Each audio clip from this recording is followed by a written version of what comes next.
अगर world war हुई तो क्या संसार समाप्त हो जाएगा या कोई बचेगा भी सही? तो चांसेस क्या है मैं एक बार बताता हूं। सिर्फ 72 मिनट में 5 अरब लोगों की मौत हो सकती है। नमस्कार, सेल्फ हेल्पिंग मिशन से संजीव मलिक। दोस्तों, आजकल जो ये इंडिया के लिए इतना मुश्किल वाला समय एक अटैक हुआ है हमारे देश पर, तो डेफिनेटली ये दिल में आग है सबके और ये मन से भाव निकल रहा है कि नष्ट कर दो इसको, पाकिस्तान को, कि जिसने हमारी ये हालत की है, हमारे देश पर इस तरीके से कायराना हरकत की है, इसको नष्ट कर दिया जाना चाहिए। मैं आज आपको एक व्यू दिखाना चाहता हूं कि अगर इन केस न्यूक्लियर वॉर होती है, परमाणु बम का इस्तेमाल होता है, तो क्या होगा। एक रिसर्चर हैं जिनका नाम है एनी जैकबसन, उसने एक शॉकिंग प्रेडिक्शन दिए हैं। उन्होंने कहा कि अगर ऐसा हुआ तो 72 मिनट में 5 अरब लोग समाप्त हो जाएंगे। अगर न्यूक्लियर वॉर हुआ तो क्या इंसानियत बच पाएगी? इसके बारे में आज हम विस्तार से यहाँ थोड़ा चर्चा करेंगे। क्या होगा अगर न्यूक्लियर वॉर हुई तो? थर्ड वर्ल्ड वार भी की बात हो रही है, क्योंकि वर्ल्ड वार की भी परिस्थितियां दिखाई पड़ रही हैं। मैंने आपको पहले ही बोला है कि 2025 से लेकर 31 तक का ये समय है, पूरा चेंज ओवर का समय है और वर्ल्ड वार की बहुत ज्यादा चांसेस हैं। पर अगर वर्ल्ड वार हुई तो क्या हालत होगी? उसमें यह भी कहा गया था कि बहुत बड़ी संख्या में लोग मरेंगे। तो एक बार मैं आपको उसका पैरामीटर भी बता रहा हूं कि कैसा होगा अगर ऐसा हुआ तो।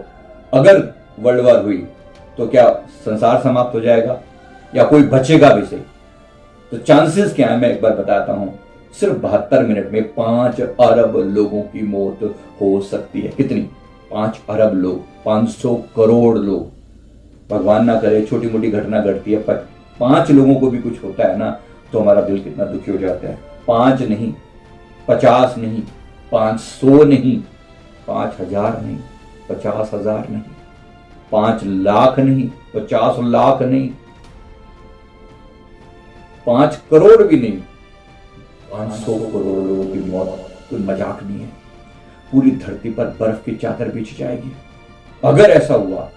जिसके खतरनाक चांसेस दिख रहे हैं, जो आगे चल के समय जो आगे दिख रहा है ना, बहुत चांसेस दिख रहे हैं। सूरज की रोशनी जानलेवा बन जाएगी। रेडिएशन हर कोने में जहर फैला देगा। केवल वॉर का मतलब केवल न्यूक्लियर बॉम्ब का मतलब न्यूक्लियर बॉम्ब ही नहीं होता, उसके जो इफेक्ट होते हैं उससे क्या होता है। ये जो एनी जैकबसन है, इसका जो दावा है, ये कहती है कि इसके साथ क्या होगा। एक और मतलब इसके बारे में बता दूं आपको, ये पुलित्जर की फाइनलिस्ट है। पेंटागन और DARPA की जो रिसर्चर हैं ये, और खास तौर पे इन्होंने एक डायरी ऑफ ए पॉडकास्ट में, डायरी ऑफ ए CEO करके एक पॉडकास्ट लिखा है, इसमें उन्होंने खुलासा किया है न्यूक्लियर वार केवल एक युद्ध नहीं होगा, ये मानव सभ्यता के अंत की शुरुआत होगी। क्या होगा न्यूक्लियर वॉर के बाद अगर ऐसा हुआ तो? सबसे पहले समझेंगे ग्लोबल आइस एज। तो जो बीच वाला एरिया है, जो धरती का मध्य अक्षांश एरिया जिनका बोलते हैं, सबसे ज्यादा प्रभावित होंगे। सारी दुनिया एक बर्फीले तूफान में तब्दील हो जाएगी, क्योंकि कुछ बचना ही नहीं है। जो वो मशरूम, जो वो आग का गोला उठता है मशरूम जैसा जब न्यूक्लियर वॉर होता है, पता तो है ही ना आप सबको। तो एक ग्लोबल आइस एज आ जाएगा, यानी दोबारा से हम उसी जगह पर पहुंच जाएंगे जहां से शुरुआत हुई थी। क्रॉप्स सारी कोलैप्स हो जाएंगी। जाहिर सी बात है, क्रॉप्स कैसे बचेगी? क्योंकि जब कोई बम फटता है तो वो एक आध किलोमीटर की बात नहीं होती ना।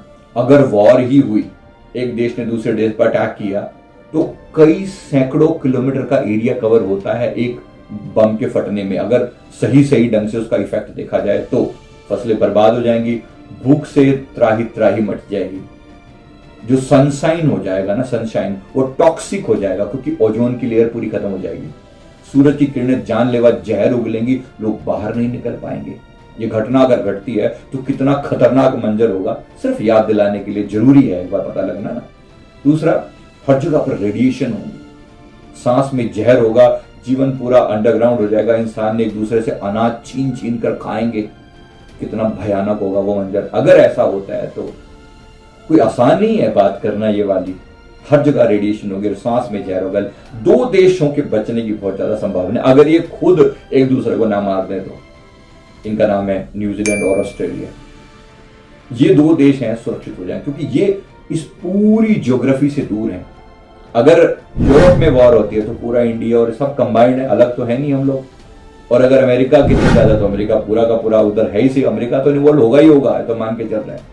केवल भौगोलिक स्थिति इन लोगों की ऐसी है, मतलब इन न्यूजीलैंड और ऑस्ट्रेलिया की इनकी स्थिति बहुत अच्छी है और जलवायु इनकी जो स्थिर रहती है, चांसेस हैं, और इनका खाद्य उत्पादन जो है वो सुरक्षित है, क्योंकि पर कैपिटा पर पर्सन जो वहां पर क्रॉप्स हैं, वो जो पॉपुलेशन डेंसिटी है वो बहुत कम है।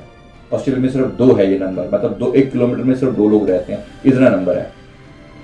तो इसको एक बार मैं समझाने की कोशिश कर रहा हूं। ब्रायन टून जो है एटमॉस्फेरिक साइंटिस्ट के बारे में बोलते हैं, यही 2 देश हैं जो न्यूक्लियर सर्दियों में भी टिके रहेंगे। न्यूक्लियर वॉर के बाद जो एकदम जब चीजें ठंडी होंगी, एक बार तो वॉर होगी तो आग का बवंडर उठेंगे, उस बवंडर के बाद जब चीजें शांत होंगी तो बिल्कुल भयानक तरीके से आइस एज आ जाएगा। आइस एज का मतलब बर्फ युग। तो क्या करेंगे? देखो, लड़ने मरने के कगार पर सब तुले पड़े हैं, आग सबके दिल के अंदर है, सब एक दूसरे को मिटा देना चाहते हैं। हमें भी गुस्सा बहुत है, कमी नहीं है। अब देखो क्या हो सकता है, लेकिन एक दूसरा पर्सपेक्टिव भी जानना जरूरी है। इसका मतलब ये नहीं है कि हम चुप बैठ जाएंगे यहाँ पर और अपनी चीजों का बदला लेने, ये नहीं कह रहा हूं, बिल्कुल भी नहीं। लेकिन ये भी पता हो कि इसका पूरा पहलू क्या है। अगर न्यूक्लियर वॉर होती है, जिसके चांसेस अभी तुरंत तो नहीं दिख रहे, अगर मैं प्रेडिक्शन के पॉइंट ऑफ व्यू से बोलूं तो तुरंत नहीं, लेकिन आने वाले समय में इसके चांसेस हो सकते हैं 3 से 4 सालों के बीच में। तो हम क्या चुनेंगे? शांति की राह चुनेंगे, कोई सोल्यूशन निकालेंगे, या फिर विनाश की ओर बढ़ेंगे? कोई नहीं जानता अभी। बहुत सी चॉइसेस हमारे ऊपर छोड़ दी जाती हैं। जब लोग फ्यूचर की बात करते हैं तो फ्यूचर एकदम 100% प्रेडिक्टेबल नहीं होता। मतलब उसमें बहुत चांसेस होता है कि अगर इंसान सुधर जाए तो चीजें बदल भी सकती हैं। आज अगर थोड़ी सी अकल आ जाए लोगों के अंदर, जो देशों के जो राष्ट्राध्यक्ष हैं, इनके अंदर थोड़ी समझ आ जाए, हो सकता है न्यूक्लियर वॉर टाली जा सके। ये स्थिति ना हो, बिल्कुल भी ना हो। तो इतनी कोई नहीं कि मैं डराने की बात बिल्कुल भी नहीं कर रहा हूं, पर चांसेस बड़े खराब हैं जो होते हुए दिख रहे हैं। तो इतनी भयानक तरीके से ये हो सकती है और ये 2 देश बच सकते हैं। अब ये जो भी मैंने इसको कहा, दुखद बहुत है, पीड़ादायक बहुत है, कोई अच्छा नहीं लग रहा ऐसा कहते हुए, लेकिन एक सच्चाई है, बयान करने की जरूरी है। तो मैं उम्मीद करता हूँ सबको बात समझ आई होगी। एक पूरा मंजर जानना भी जरूरी है, क्या हो सकता है। तो थैंक यू वेरी मच, बहुत बहुत शुक्रिया। चैनल पर नया है तो चैनल को सब्सक्राइब करना, इसी तरह और वीडियो देखने के लिए गहरे इन डेप्थ वीडियोस हम रिव्यूज में डालेंगे। तो मैं उम्मीद करता हूँ सब लोग वीडियो से जुड़े और साथ में अपने आत्मज्ञान पर भी प्रयास करें ना, आत्मज्ञान का प्रयास करें। भगवान ना करे ऐसा हुआ तो फिर क्या, हमारी आत्मा का उद्देश्य पूरा हुआ, धरती पर हम क्यों आए थे वो पर्पस पूरा हुआ? पर्पस तो पूरा नहीं हुआ अभी तक। तो कहाँ हुआ? कितने लोग जागे हैं, कितने लोग अवेकन हुए हैं, अवेकन होने की ओर बढ़ रहे हैं? Are we going on the right track? अगर नहीं तो प्रयास करें, अभी कुछ हो सकता है, आगे कोई भरोसा नहीं क्या होगा क्या नहीं होगा। तो अब तक के लिए बहुत बहुत शुक्रिया। आगे नई वीडियो के साथ फिर से मिलते हैं। थैंक यू वेरी मच, बहुत बहुत शुक्रिया आप सभी का। साथ जुड़े रहिए और चैनल को सब्सक्राइब कर लीजिए और बेल नोटिफिकेशन में 3 ऑप्शन आते हैं, उनको उसका वो बटन दबा दीजिए ताकि आपको सारे नोटिफिकेशन समय से मिल सके।